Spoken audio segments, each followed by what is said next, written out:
سەرەتا ئەمەیە چالاشیەکانمان دەست پێ بکەین بە ئاشکراکردن و گرتنی باندێکی دزیکردن کە خۆی ئەبینیەوە لە 4 باند کە ئیشیان ڕوودکردنەوە و ڕێگرتن لە سەیارە و دزیکردن لە ماڵان بوو کە ژمارەیان بریتی بوو لە 12 تۆمەتبار.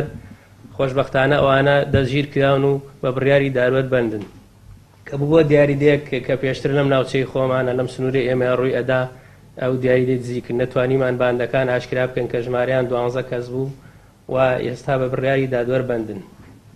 هەروەها یەکێک لە کار و چالاکیەکانی ترمان بریتی بوو لە ئاشکراکردنی ماڵێک لە ناحیەی شۆڕش کە بۆ کاری بەدڕەوشتی و دەستدرێژیکردنی سێکسە سەر مناڵان بەکارهێنرا بە هەوڵی و توانای هێزەکانی ئاسایش و توانیمان ئەو ماڵە ئاشکرا بکەین و تاوانبارەکان دەستگیر بکەین. و یەکێکی تر لە کار و چالاکیەکانمان بریتیە لە دەستگیرکردنی 14 تۆمەتبار. ئەو تۆمەتبارانە کە دەستگیر کراون بە تۆمەتی بەکارهێنانی مادەی هۆشبەر و بازرگانیکردن بە مادە هۆشبەرەکانەوە کە ژمارەیان 14 کەسە ئێستا بەندن و بە بڕیاری دادوەر لای ئێمە بەند کراون.